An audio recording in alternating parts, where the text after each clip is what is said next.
지난 이번 학기에 저희 반에서 제가 성경 공부를 하면서 5가지 사랑의 언어라고 하는 게리 채프먼 목사님, 이 박사님이 쓴 베스트셀러 책을 저희들이 함께 북 리뷰를 하면서 함께 은혜를 나눴습니다. 그런데 그분의 책 가운데 사람들은 모두가 자기 나름대로의 자기가 가장 좋아하는 사랑의 언어가 있다는 것이죠. 그래서 자기가 이렇게 이것이 사랑이구나 느끼는 언어들이 5가지로 크게 분류를 할 수 있다고 합니다. 하나는 뭐냐면 인정하는 말. 그러니까 나를 인정해 주면 이게 나를 사랑하는 것으로 이렇게 받아들이게 된다는 거죠. 예를 든다면 그겁니다. 우리 목사님 참 설교를 잘해. 그러면서 인사를 하고 나가면 예를 들어 저는 그날 1박 2일 동안 행복한 거 있잖아요. 그런 거. 그러니까 인정을 해주면 나한테는. 그래서 우리 남자들은 특별히 인정하는 말에 이것이 제일의 사랑의 언어로 이렇게 많이들 느낍니다. 인정하는 말, 첫 번째 언어가 인정하는 말이에요. 두 번째 사랑의 언어는 뭐냐면 함께하는 시간입니다. 같이 있어주는 것을 사랑으로 느낀다는 거예요. 그 사람마다 같이 있어주면 날 사랑하는 거다 이렇게 느낀다는, 이게 두 번째 사랑의 언어입니다. 세 번째 언어는 어떤 언어가 있냐면 선물이라고 하는 언어가 있어요. 선물. 그러니까 이렇게 좋은 선물들을 주면 나를 사랑하는구나 이렇게 받아들이는, 그래서 세 번째 언어가 이 선물이라는 언어를 또 사랑의 언어로 분류를 합니다. 네 번째 언어는 섬김, 서비스해 주는 거, 봉사해 주는 거, 이것을 사랑의 언어로 생각하는 거예요. 예를 들어 남편이 설거지를 해준다든지 방 청소를 해준다든지 그랬을 경우에 그것을 아내가 사랑으로 느낀다는 거예요. 날 사랑하는구나. 이게 네 번째고요. 마지막 5번째 언어는 스킨십입니다. 이렇게 쓰다듬고 만져주고 뽀뽀하고 이렇게 하는 것을 사랑의 언어로 받아들인다는 거죠. 이 5가지 언어 가운데서 남자들, 저는 체크를 해보니까 저는 뭐가 나에게 제일의 언어냐면 인정해주는 말이에요. 남자분들이 대부분 그래요. 많이 거기 체크를 하게 돼요. 여자들은 뭐냐면 함께 있어주는 시간, 선물, 다 들어가. 함께 해주는 시간, 선물, 스킨십. 근데 그 중에서도 자기가 가장 원하는 사랑의 언어가 있다는 거예요. 근데 우리는 그 언어를, 상대편이 자기가 제일 좋아하는 언어가 있는데 그걸 이해를 하지 못하니까 맨날 싸우게 되고 또 서로 안 좋은 관계가 된다는 거예요. 이 채프먼 목사님에게, 교수님에게 많은 사람들이 와서 부부들이 문제 상담을 하는 거예요. 우리 남편은 서로 얘기하면서 그러는 거예요. 우리 남편은 나를 사랑하지 않는다는 거예요. 그러면 이제 채프먼 박사님이 얘기를 다 듣다 보면 그 남편은 자기가 갖고 있는 사랑의 언어 방식으로 그 여자에게 해주는 거예요. 아내에게 해주는 거예요. 근데 아내는 다른 방식의 언어를 제일의 언어라고, 사랑의 언어라고 갖고 있으니까 그게 마음에 안 드는 거예요.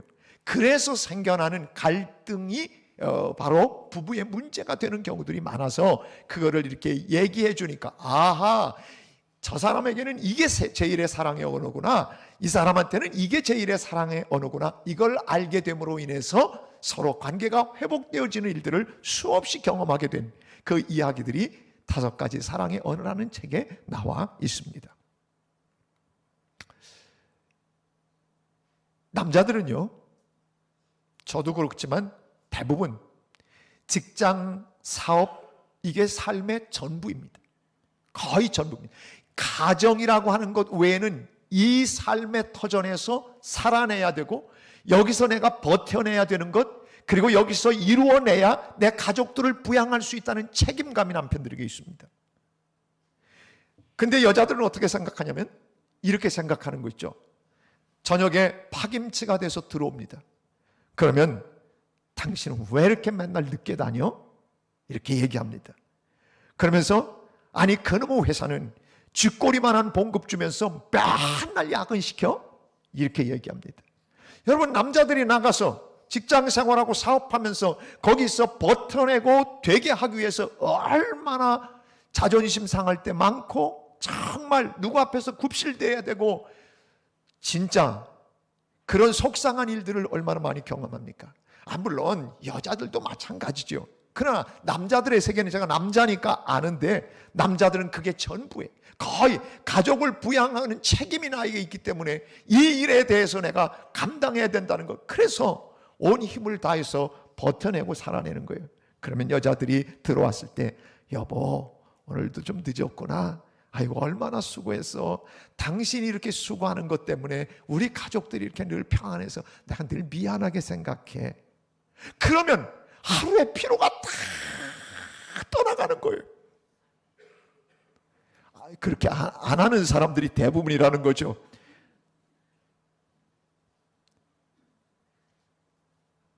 그리고 남자들은 또 아내가 무엇을 원하는지를 알아서 아내에게 맞추는 그 사랑의 언어를 해주는 것.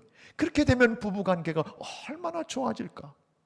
근데 우리는 내 식으로 그 사람을 상대하고 내 식으로 그 사람을 대하고 내 식으로 그 사람을 비판하고 내 식으로 왜 나와 같지 않냐, 왜 나는 이렇게 하는데 너는 그렇지 않냐 라고 할 때에 부부간의 갈등이나 또는 우리에게 공동체가 깨어지는 것들을 보게 됩니다. 부부싸움은 어디서부터 시작이 됩니까? 왜 저 사람은 저렇지? 라는 데서부터 부부싸움이 시작됩니다. 나하고 다른 거예요. 저 사람은 왜 나랑 달라? 나는 이런데 왜 저 사람은 저래? 라고 생각하다 보니까 이 다름에 대해서 인정하지 않는 데서부터 그러다 보면 비판이 되고 그러다 보면 잔소리가 되고 그러다 보면 서로 마음이 다쳐지는 경우들을 보게 됩니다. 저도 그랬습니다. 저는 지금도 가끔 제 아내를 이해하지 못할 때가 많습니다. 어떤 부분이냐면 비닐봉지를 거기에 반찬 같은 것들이 있고 버릴 때 비닐봉지를 잘라서 그래서 거기다가 쏟아내고 그리고 비닐봉지는 바로 물에 씻어서 놓으면 얼마나 좋습니까? 근데 제 아내는 취미가 고상해서 그 비닐봉지를 그대로 하수구에 그냥 내리는 곳에서 그냥 집어쳐 놓습니다. 그럼 제가 그걸 가서 어떤 때는 다시 물로 헹궈갖고 비닐봉지 다시 빼내고 그러려면 작업이 늘 어려워. 그래서 제가 지난번에 그랬어요. 아니 당신은 비닐봉지를 그냥 그 묻은 걸 거기다 그냥 집어넣으면 물이 흘러나가면서 막히잖아. 그러니까 그러지 말고 이거를 아예 빼낸 다음에 그냥 그거를 빨리 분리수거 이렇게 하면 얼마나 좋으냐고. 그때는 우리 사람이 그러니까 죽을 죄를 지었습니다. 내가 죽을 죄를 졌다고 그러니까 할 말이 없더라고. 아니 그게 뭐 죽을 죄예요? 근데 죽을 죄를 졌다고 그러면 싸움이 안 돼요. 그리고 가끔 제 아내가 그렇게 얘기합니다. 여보 그게 내 취미야. 가만히 생각해 보니까 여태껏 뭐 치약도 중간에서 짜고 막 보면 취미가 우리는 그 스타일이 달라요. 다른 거 어떻게 해요? 그거를 처음에는 고쳐보려고 밑에서부터 짜 올려야 되지. 나처럼 봐 이거 어떻게 하면 벽에다 붙이고 칫솔로 밀어 붙여가지고 그게 말아가지고 이렇게 놔야지. 그래도 안 고쳐져. 그러니까 이제는 포기다. 그 사람이 그러는 거예요. 그게 내 취미가 그러니 어떡하니. 그래서 제가 그 다음부터는 이거 당신 취미니까 어쩔 수 없지 이렇게 바뀌기 시작했어요. 그래서 요즘은요 싸울 일이 생겨도 싸움이 안 돼. 왜? 그 사람 취미를 내가 살려줘야지. 그래 계속해서 비닐봉지는 여기 하수구에 그냥 놔. 괜찮아. 취미인데 뭐. 취미라는데 어떻게 취미라는데. 그렇잖아요. 왜 이렇게 맨날 그러는 거야? 그러면 싸움이 되는 거예요. 나하고 다르다고. 그래도 나는 아주 질서정연하게 놓고 빨래도 저는 똑바로 널어놔야 우리 어머님이 그래갖고 난 그걸 배웠으니까. 근데 제 아내는 그냥 대충 걸쳐놓는 거예요. 어차피 햇빛 때문에 마를 텐데. 그래서 그걸 갖고 뭐라 그러면 그게 내 취미야. 그러면 그래 그거 당신 취미라는데 뭐. 여러분 남의 취미인데 어떻게 해요? 부부간에도 다른 거 있으면요, 그 사람의 취미인 줄 알면 싸움이 안 돼요. 난 그 전에 몰라갖고 왜 그렇게 하냐고 그러다 보니까 싸움이 됐던 적이 있어요. 여러분, 부부간에 꼭 기억하세요. 그 사람의 취미와 내 취미는 항상 같지 않다는 거예요. 다를 수 있다는 거예요. 제가 무슨 얘기를 하는 거예요? 여러분, 우리는요, 같은 공장에서 나와도 생산품이 다 달라요. 우리는 두 아들들이 있는데요, 큰 아들하고 작은 아들하고요, 성격도 다르고 스타일도 달라. 같은 공장에서 분명히 나왔는데 달라. 그런데 여러분, 우리가 공장이 다 달라. 그러니 서로 다를 수밖에 없잖아요. 생각도 다르고 마음도 다르고 스타일도 다른 거예요. 다른 게 마땅한 거예요. 우리 하나님이 얼마나 다양하신 분인데요. 여러분, 우리는 나처럼 왜 나와 같지 않아? 하나님을 그렇게 단조로운 분으로 여러분들이 이해하면 안 됩니다. 하나님은요, 너무너무 다양하신 분이에요. 꽃도 똑같이 만들지 않아요. 국화도 이렇게 조그만 봉오리들이 있는 거니, 어떤 거는 이따만 국화가 있어요. 다 다르고 색깔도 달라요. 하나님이 얼마나 다양하신 분인 줄 아세요? 저 사람이 나하고 다르다고 해서 그걸 무시하거나 비판하면 안 돼요. 왜? 그 사람도 하나님의 작품이기 때문에. 하나님은 그렇게 모두를 다양하게 만드신 거예요. 근데 우리는 생각이 좁아서 왜 나 같지 않아? 라고 하고 생각합니다. 비판은 어디부터 시작합니까? 나랑 다르다고 하는 데서부터 비판이 시작이 됩니다. 왜 저 사람은 나 같지 않지? 라고 하는 게 바로 비판의 시작이고, 그러다 보면 우리 속에 항상 내가 모범답안이라고 생각하기 때문에 문제가 생기는 거예요. 내가 기준이기 때문에 문제가 생기는 거예요.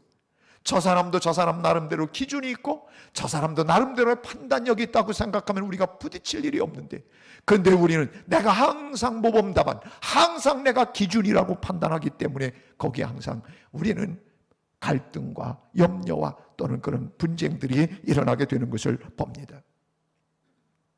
로마 교회가 그랬어요. 오늘 본문의 배경은요, 로마에 있는 교회예요.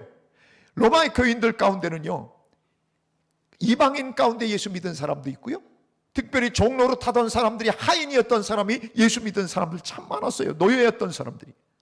그런데 그 로마 교회는 원래 구약시대부터 하나님을 섬기고 여호와 하나님을 잘 섬기고 구약을 아주 신실하게 받들어 왔던 사람들도 예수 믿은 사람 있었어요. 그러니 여러분, 그런 사람 이런 사람이 모여보니까요, 별일이 다 생긴 거예요. 무슨 일이냐면, 특별히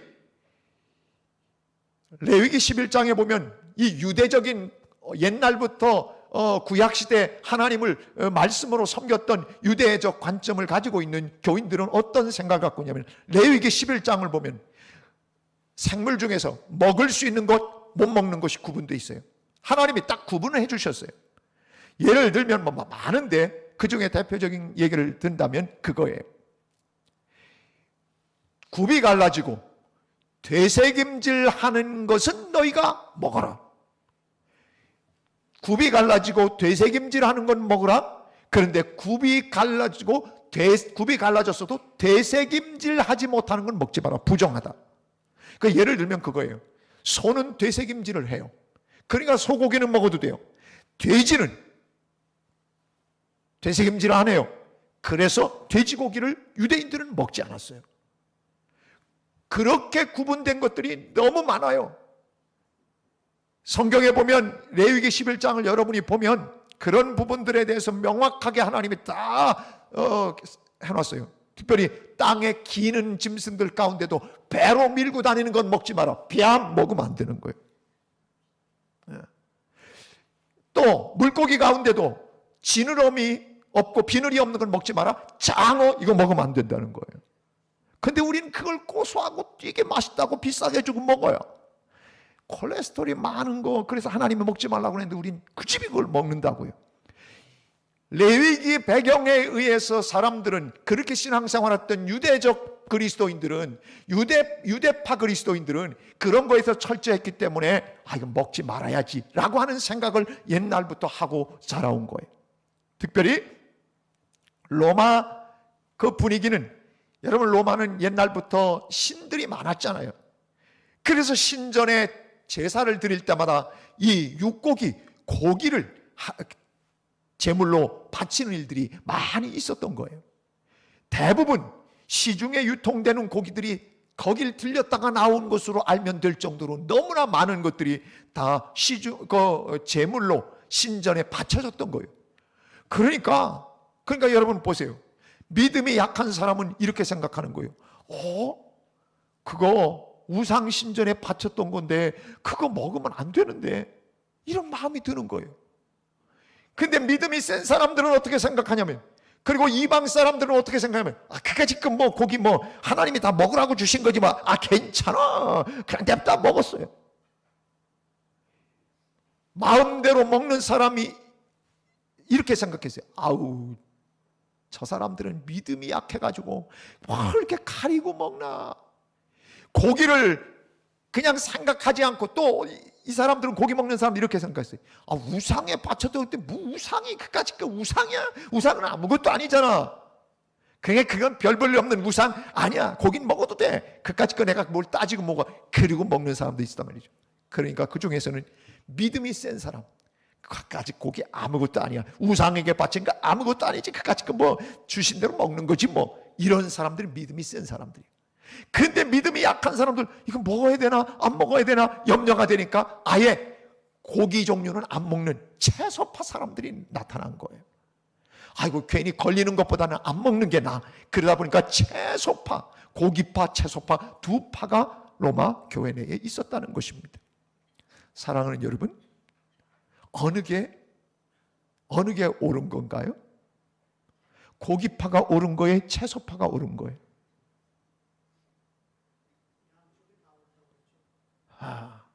장로님은 정답을 얘기하셨어요. 일부 때는 그 얘기를 아무도 못해서 헷갈려서 나 신났는데, 장로님이 정답을 얘기하셨어요. 둘 다예요. 여러분, 고기를 먹는 거나 채소만 먹는 거나 다 괜찮은 거예요. 여러분, 그 얘기가 곧 나옵니다만 먼저 보세요. 그러다 보니까 어떤 일이 발생하게 됐습니까? 1절을 보면 오늘 본문 1절이 이렇게 되어 있습니다.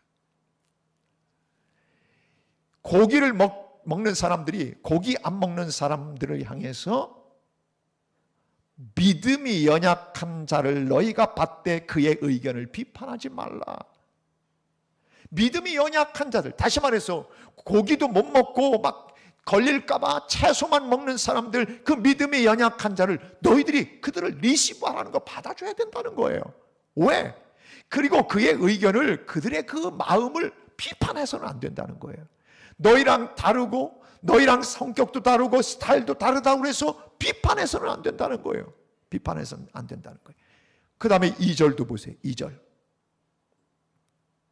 어떤 사람은 모든 것을 먹을 만한 믿음이 있고 믿음이 연약한 자는 채소만 먹느니라. 여러분, 믿음이 연약하면 채소만 먹는 거예요. 걸리지 않으려고, 하나님의 법에 저촉되지 않으려고 채소만 먹는 그런 사람들도 있는데, 어떤 사람은 이거 뭐 다 먹을 수 있어, 이렇게 먹는 사람도 있다, 그 말입니다. 그러면 먹는 사람이 먹지 않는 사람을 보고 여러분 비판을 했다는 것이 1절 얘기고요. 그리고 보세요, 3절을 가보면 어떤 현상이 벌어졌냐면, 먹는 자는 먹지 않는 자, 그러니까 고기 먹는 자는 고기 먹지 않는 자를 업신여기지 말고, 그러니까 나는 먹는데 저 사람은 못 먹으니까 업신여겼다. 그것도 믿음이라고, 그렇게 생각하면 업신여겼다는 거예요. 업신여기지 말라는 거예요. 그리고 그러다 보니까 먹지 않는 자는 먹는 자를, 저거 우상에게 바쳤던 그런 고기인데 어떻게 고기일 수도 있는데 어떻게 그런 걸 먹냐, 믿음 있다고 하는 사람들이 어떻게 저런 걸 먹냐, 같이 비판을 하게 된 거예요. 먹지 않는 자는 먹는 자를 비판하지 말라.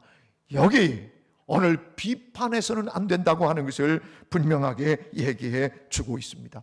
그러다 보니까 서로 비판하게 된 상황이 된 거죠. 여러분, 다른 사람에 대해서 비판하지 말라 명령형입니다. 비판을 해도 되는 것이 아니라 비판을 하지 말라 명확하게 얘기하는 거예요. 비판하지 말라를 이 구절 속에 두 번이나 1절과 3절에서 비판하지 말라라고 두나 하지 말라는 거예요. 정확하게 얘기해 주고 계십니다. 비판하지 말라, 남을 판단하지 말라라고 하는 거예요. 그걸 중지 명령을 내리시는 거예요. 여러분, 예수님도 그 얘기 하셨어요. 예수님도 마태복음 7장 1절 2절에서 어떤 얘기를 해주셨냐면 비판을 받지 아니해야 하거든 비판하지 말라. 너 비판하면 다른 사람들로 너도 비판을 받는다? 2절 이렇게 얘기하는 거예요. 2절 너희가 비판하는 그 비판으로 너희가 비판을 받게 된다. 너희가 헤아리고 남에 대해서 막 이렇다 헤아리는 그 헤아림으로 너희가 헤아림을 도로 받게 된다. 여러분 이 얘기는 무슨 얘기예요? 이건 간단 명료하게 얘기하면 이것은 예수님께서 너나 잘하세요 이런 얘기입니다. 무슨 얘기인지 아세요? 남의 것 가지고 얘기하지 말고 너 자신이나 네가 남을 비판하면 그거 도로 받으니. 여러분 골든룰 황금률이 뭐예요? 남에게 대접을 받고자 하는 대로 너희가 먼저 남을 그렇게 대접하라는 거예요. 다시 말해서 우리에게 허물이 있어요. 연약함이 있어요. 부족함이 있어요. 다른 사람들이 나의 허물과 나의 부족함을 어떻게 하냐? 감싸주고 이렇게 보살펴주고 이해해주는 게 좋아요. 그래요 안 그래요? 그렇죠. 그러면 너희가 다른 사람들이 너의 잘못과 허물에 대해서 그렇게 해주길 원한다면 너희들이 먼저 다른 사람을 이해하고 다른 사람들을 감싸주고 다른 사람들을 용납하고 그러라는 겁니다. 그게 황금률이에요. 산상수훈의 결론이 뭐냐면 너희들이 받고 싶은 대로 너희들이 대접받고 싶은 대로 너희들이 남들이 대해주고 하는 걸 기대하는 것처럼 너희들이 먼저 그렇게 하라는 것이 예수님의 가르침이십니다. 비판은 예수님도 하지 말라고 하시는 거예요. 우리는 로마서 11장까지 우리가 예수 때문에 구원받고 죄인이었던 우리가 예수님 때문에 이제는 의인이 된 이 놀라운 교리들을 배웠어요. 12장에 넘어오면서부터 계속해서 오늘 말씀들이 뭐냐면 그리스도로 너희들이 옷 입었지 않느냐? 피 묻은 주의 옷으로 옷 입었으니 너희 속옷도 인격도 삶도 예수표가 되라. 이렇게 얘기하셨어요. 계속 강조하는 것이 삶에 대한 강조예요. 오늘 말씀도 그거예요. 비판하지 말라는 거예요. 여러분 그런데 우리는요 남 비판한 걸 얼마나 맛있어 하는지 몰라요. 김동호 목사님 책에 보니까 이렇게 얘기를 하시더라고요. 우리는 모이면요 자기 자랑 뭐 손주 자랑이고 다 자랑이 들어가는 거예요. 자랑할 거를 제일 먼저 얘기한대요. 그걸 중심으로 말한대요. 자랑할 거. 그리고 나서 자랑할 게 떨어지면 남 비판으로 들어간대요. 참 이상하죠? 자랑할 거 떨어지면 남 비판하는 걸로 채운다는 거죠. 이상한 노릇이에요. 잠언 18장 8절과요 잠언 26장 22절 똑같은 말씀이거든요. 여러분 이 두 절 말씀 똑같은 한 단어도 틀리잖아요. 한번 읽어볼까요? 시작. 남의 말하기를 좋아하는 자의 말은 별식과 같아서 뱃속 깊은 데로 내려가느니라. 남의 말하기를 막 좋아해. 그 좋아하는 말 남 말하는 걸 들으면 아주 별미를 먹는 것 같아. 별미. 그래갖고 그 별식이 막 속으로 이게 걸리는 게 아니라 속으로 막 깊이 쫙 들어가서 막 소화가 되는 것 같아. 성경에 잠언에서 18장 8절과 26장 22절이 똑같은 단어인데 똑같은 한 단어도 틀리잖아요. 왜 남의 말하기를 우리가 그렇게 좋아하는지 별식처럼 그걸 자기나 잘해야 되는데 자기를 돌아보지 않고 주일날도 와가지고 별걸 신경을 다 써. 파마는 왜 저렇게 빠글빠글하게 했냐? 옷은 왜 저 모양으로 입었냐?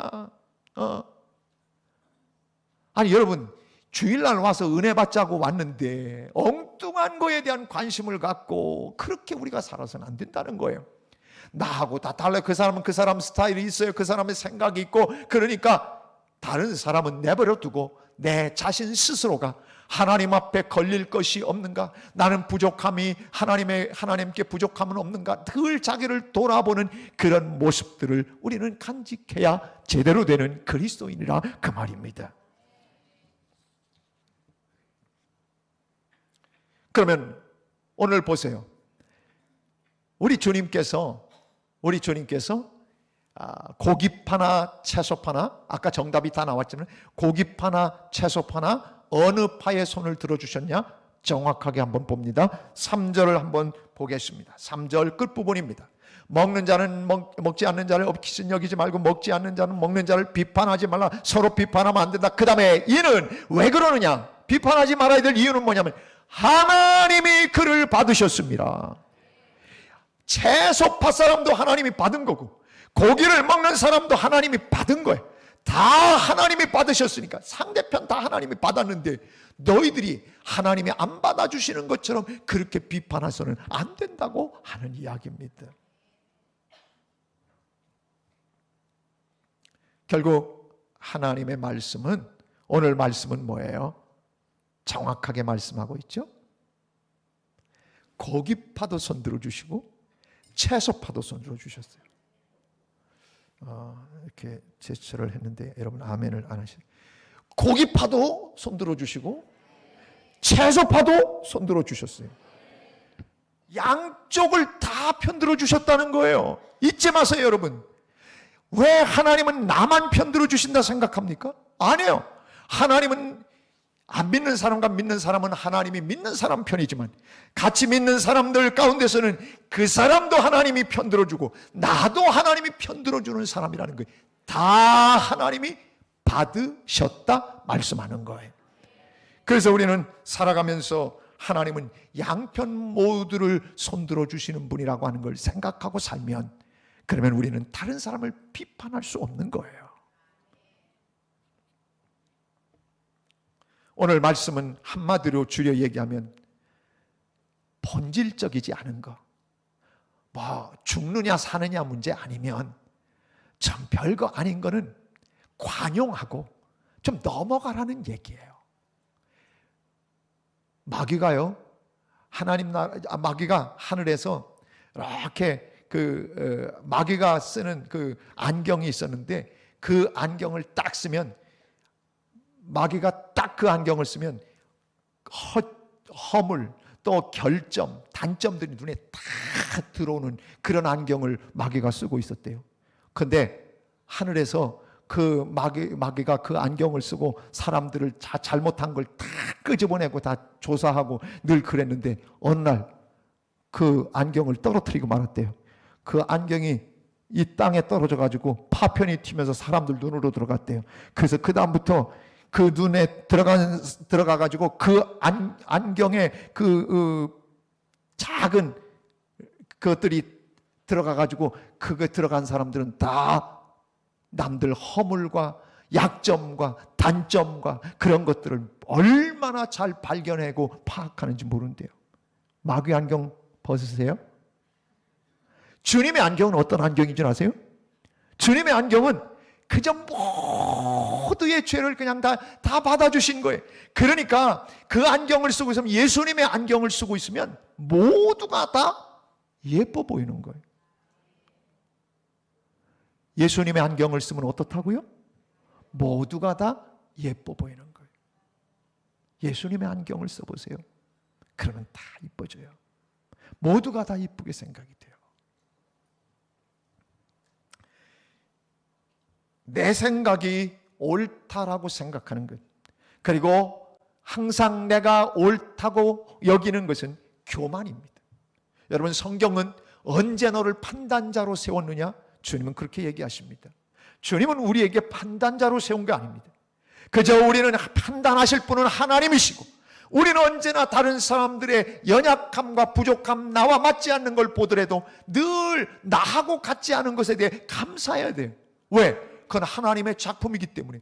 그도 예수님께서 그를 위해서 십자가 지셨고 나 같은 죄인을 위해서도 예수님이 십자가를 지셨는데 왜 나만 받은 것처럼 착각하고 사느냐는 거예요.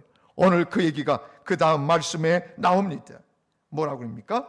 비판하려 들지 말고 서로 인정하라고 하는 이야기를 통해서 우리에게 들려주시는 것은 항상 네가 기준이 되지 말고 주님이 기준이 되라는 거예요. 왜? 주님은 모두를 받으셨잖아요. 그 사람도 받았고 나도 받았고, 그러니까 주님의 생각과 주님의 판단으로, 주님의 마음으로 돌아가면 저 사람도 옳고 나도 옳은 거야.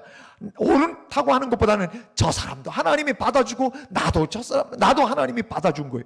그런 것이 바로 예수님의 생각으로 가는 사람들이, 예수의 안경을 쓰고 있는 사람들이 갖는 마음이에요. 그래서 우리는 언제나 내 스타일, 내가 기준이 되는 것이 아니라 항상 우리는 어떤 사람이 되냐면, 예수라면 어떻게 생각하실까? 예수님이라면 어떻게 마음을 가지실까? 저럴 때 예수님이라면 어떤 말을 하실까? 저럴 때 예수님이라면 어떤 표정을 지으실까? 항상 예수 믿는 사람들이 먹어야 될 라면은 예수라면이에요.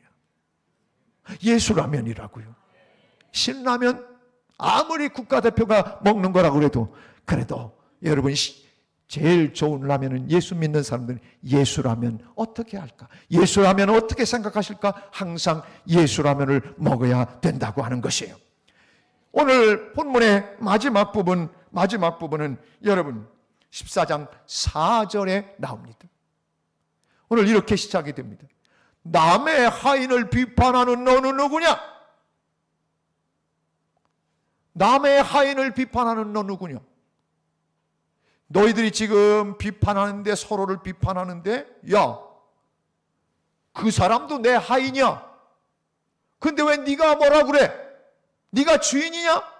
라고 하는 얘기を쉽게 얘기하면, 여러분, 우리는 다른 사람을 비판하지 말아야 되는 건 그 사람 내가 주인이 아니에요.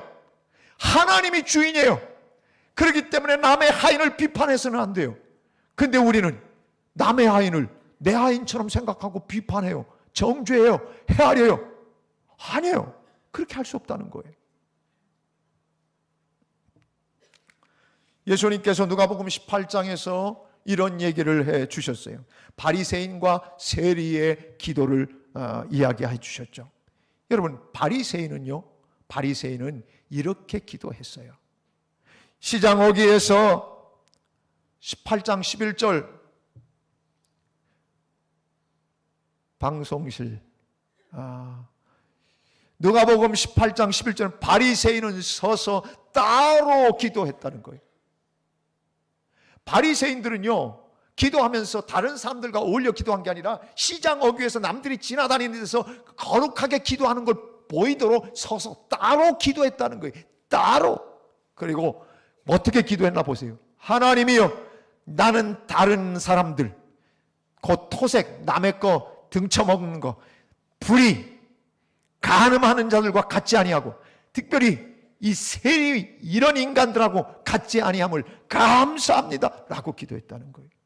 무슨 얘기예요? 나는 저런 사람들하고는 다르다. 나는 저런 것들하고는 다르다. 나는. 그러면서 그들을 무시하고, 특별히 세리, 그리고 불의, 토색, 간음하는 자들과 내가 같지 않음에 대해서 하나님 앞에 감사하면서 바리새인들을 기도했다는 거예요. 멋있지 않아요? 얼마나 그들이 자신 있게 말씀대로 살고 얼마나 철저하게 하나님의 뜻대로 살려고 했는지는 바리새인들은 자타가 공인하는 사람들이었어요. 바리새라고 하는 뜻이 불리하다 뜻이에요. 그러니까 난 니들하고 달라. 바리새파 사람들은 난 너희들보다는 나아. 너희들하고는 달라. 수준이 달라. 너는 물이 달라. 그렇게 생각하는 사람들이 바로 바리새 사람들이었어요. 그런데 예수님은 뭐라고 한 줄 아세요? 이 바리새 영성을 가진 사람, 난 너희들 같지 않아. 난 당신 같지 않아. 난 너처럼 예수 안 믿어. 나는 너처럼 죄인 아니야 라고 기도하는 사람, 주님은 이 얘기를 해주셨어요. 세리는 하늘을 우러러보지도 못하고 나는 죄인이로소이다, 자기 가슴을 치면서 울면서 하나님 앞에 회개하면서 기도했다는 거예요. 그런데 예수님의 말씀은 저가 주님으로부터 응답을 받았다고, 세리의 기도가 응답받았다고 예수님께서 말씀하셨어요. 다른 사람보다 헐 믿음이 좋다고 그렇게 살아보세요. 기도 응답이나 되나? 다른 사람보다 믿음이 좋다고 폼 잡으며 해보세요. 예수를 제대로 믿어야 되잖아요. 우리는 성경을 제대로 몰라요. 성경이 얘기하는 거, 하나님이 말씀하는 게 뭔지를 몰라요. 그러니까 맨날 내 믿음이 잘난 것 같아요. 아니요. 그런 사람은 바리새인들이에요. 예수님이 그런 사람들 보고 가장 욕 많이 얻어먹었던 사람들이 바리새 사람들이에요. 기가 막히게 말씀대로 살고, 기가 막히게 외식하고, 기가 막히게 그럴듯하게 살아가던 사람들, 이 독사의 새끼들이라고. 예수님이 다른 사람들 욕 안 했어요. 그런 사람들만 욕하셨어요. 기도 응답 못 받는 사람은 내가 저 사람보다 낫다고 생각하는 사람 기도 응답 못 받아요. 어떤 사람이 응답을 받아요? 주님, 저희는 죄인입니다. 다른 사람보다 내가 훨씬 죄인입니다. 나는 정말 부족함 투성입니다. 라고 기도하는 사람이 세리처럼 기도에 응답을 받을 수 있다라고 하는 것입니다.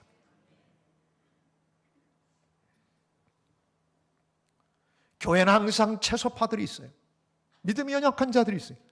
교회는 그런데 믿음이 센 사람들, 제법 오래 예수 믿어서 나는 믿음이 좋다고 생각하는 고기파들도 있어요.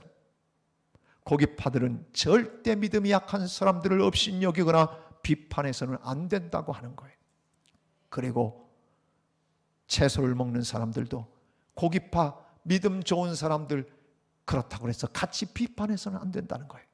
이 사람도 하나님이 받으신 거고, 그 사람도 하나님이 받으신 거고, 저 사람도 하나님이 받으신 거고, 이 사람도 하나님이 받으신 거고, 다 하나님이 바로 다 받으셨다는 거예요. 예수님은 누구를 위해 십자가 지신 거 아니에요. 우리 모두를 위해, 너와 나를 위해서 다 십자가를 지셨어요. 그러니 우리는 그 사람도 하나님이 그를 위해 십자가 예수께서 지셨는데, 나도 나를 위해 예수님께서 십자가를 지셨는데 우린 다 값으시기라는 거예요. 오늘 뭐라고 얘기하는 거예요? 너는 남의 하인을 뭐라고 하느냐? 제가 한번 이게 비유가 될는지 모르겠어요.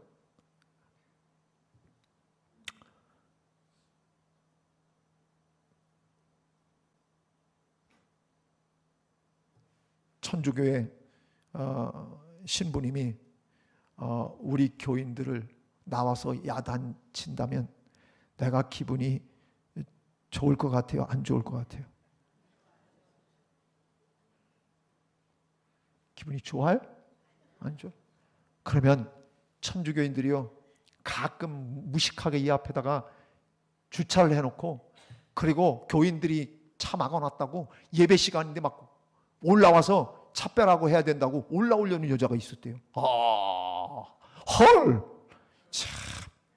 아니 예배 시간이면 그러면 왜 앞에다 대냐고요. 우리 거기가 그러면서 이런데 이 도로가 당신네 도로네야. 할 말이 없어. 그렇다고 내가 나가서 어떻게 당신은 하나님을 믿는다고 하는 사람이 어떻게 예수 그리스도를 나의 그리스도 이렇게 하는 사람들이 이 모양으로 하냐고 내가 야단친다면 신부님도 별로 기분이 안 좋을 거예요. 남의 교인 보고 뭐라고 하는 거 기분 나빠요.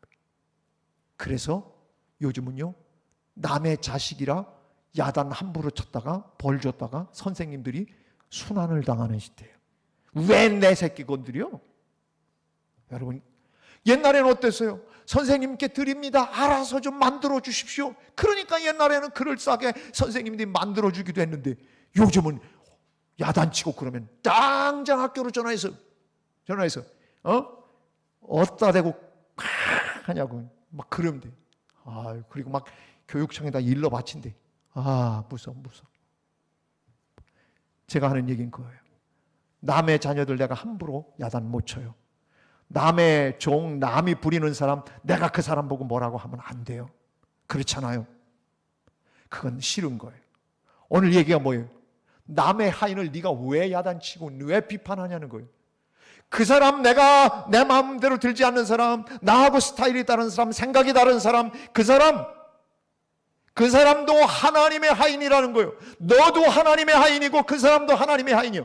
근데 똑같이 왜 하인이 돼가지고 네가 주인인 것처럼 남의 하인을 야단치고 남의 하인을 비판하느냐? 오늘 4절 얘기가 그겁니다. 우리는 정확하게 알아야 돼요. 나도 하나님의 하인이고 그 사람도 존귀하신 하나님의 하인이에요.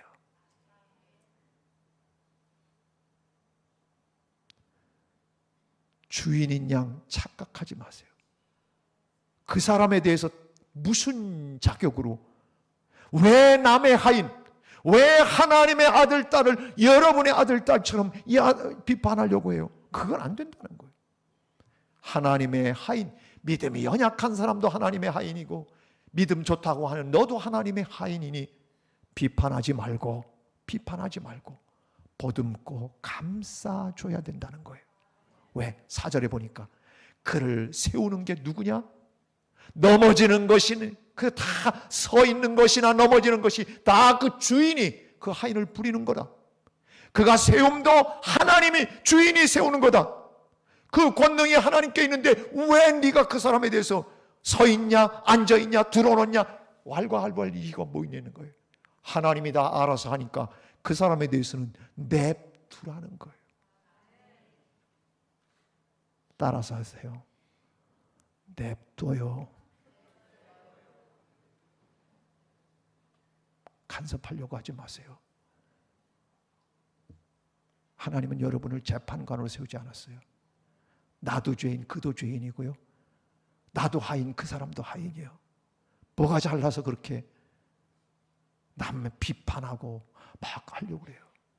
예수 믿었으면 삶이 이렇게 달라져야 된다는 거예요. 이제 여러분 로마서 뒷부분에 계속해서 우리의 삶에 대한 얘기가 나와요. 좀 말씀을 들으면 여러분이 이를 깨물고라도 좀 하지 말아야 돼요. 결단하고 성령님 내 입술을 주장해 주십시오. 내 입술이 조동아리가 되지 않도록, 내 입술이 주동아리가 되지 않도록, 내 입술이 아가리가 되지 않도록, 주여 내 입술이 주를 찬양하고 형제들을 비난하는 이 조동아리로 살지 않도록 주여 내게 늘 입술에 파수꾼을 세워 주십시오. 기도하고 주님의 시선으로 그 사람을 보면 모두가 아름다운 거예요. 모두가 귀한 거예요. 저는요, 우리 교인들 어쩌다가 보면 풀뚝거리는 사람도 있고 어쩌다 보면 그냥 한마디 해주고 싶은 사람도 있고 있어요. 간혹 가다가 어떤 교인은 담배를 피는 교인이 있어요. 저는 그 교인이 나를 보면 미안해할까 봐 그 보는 순간에 제가 빙 돌아갑니다. 내가 안 들키려고. 아십니까? 우리 여기 계신 편기범 권사님도 담배를 그렇게 많이 피웠었어요. 근데 와서 은혜를 주시니까 담배가 몸에 안 받게 만드시잖아요. 그냥 담배 펴도 교회 나오세요. 괜찮아요. 여기 우리가 만납교회처럼 흡연실은 만들어 드리지 못하지만 정 피고 싶으면 저쪽 성당 뒤쪽에 재떨이도 있어요. 거기 고등학생들을 위해서 마련해 놓은 자리인데 거기 가서 피고 들어오세요. 그 대신 껌은 꼭 자일리터를 씹으세요. 그리고 오세요. 괜찮아요. 우리 교인들 가운데 술을 즐겨 하는 사람도 있어요. 저 뭐라고 하지 않아요. 건강을 위해서 좀 줄여요 라고 얘기하지 왜 술을 먹고 다녀 교인이? 그렇지 않아요. 그거 진짜 죽고 사는 문제 아니에요. 그렇지만 성령이 내 안에 들어와 내 영을 성령이 지배하면요, 깨끗하고 정결하게 살고 싶어 그런 거 안 해요. 하고 싶지가 않아요. 그게 성령이 주시는 마음이에요. 여러분, 하나님이 나를 거룩하게 만들어 가시는 기회들이 있어요. 기다리는 거예요. 주님은 끝없이 주님 나를 기다려주고 계세요. 내가 완벽해서 하나님 앞에 받아들여진 거 아니라고요. 그래서 목사가 된 것도 결코 아니고요. 그래서 저는 교인들을 볼 때마다 늘 아름답게 모두를 귀하게 여기려고 제 마음의 눈이 늘 그렇게 교인들을 바라볼 때가 많아요. 얼마나 고마운지 몰라요. 멀리 있는 분들도 오늘 주일 예배를 드리기 위해 여기까지 오고, 자 주일날 이렇게 여기저기서 모이는 우리 교인들을 보면 너무너무 감사해요. 왜? 주님이 저 사람도 받고, 그리고요 제가 다니엘 기도에 나오라고 하지만 안 나와도 돼요. 괜찮아요. 유튜브로 집에서 봐도 돼요. 이 자리가 더 은혜스러워서 나오라고 하는 것일 뿐이지, 그렇다고 안 나온다고 내가 그런 사람은 대광교회로 가라고 그러지 않아요. 다 이뻐요. 예수님의 마음과 시선으로 그 사람을 보기 시작하면 이런 사람도 다 주님이 사랑하셔서 받아준 사람이고, 그 사람도 다 주님이 사랑해서 받아주신 걸 생각하면 그게 다 예쁘고 사랑스럽게 보이는 거예요. 그래서 다른 사람들 볼 때 검사의 눈으로 막 비판하려고 보지 말고 변호사의 눈으로 그 사람의 약점과 허물이 보이거든 잘 잘 감싸주고 이해하려고 하는 마음으로 그 사람을 보는 것, 이게 바로 예수님이 주신 눈이랍니다. 이게 바로 예수 스타일, 이게 바로 성령 스타일입니다. 여러분 늘 비판보다 사랑, 칭찬, 그리고 하나님의 마음으로, 주님의 마음으로 모든 사람들을 보며 아름다운 공동체, 아름다운 가정, 아름다운 직장과 사업장을 만들어가는 주인공들 되기를 주님의 이름으로 축복합니다. 아멘. 우리 함께 찬양하겠습니다. 불편하지 않으신 분을 자리에 일어나셔서 우리 함께 찬양합시다.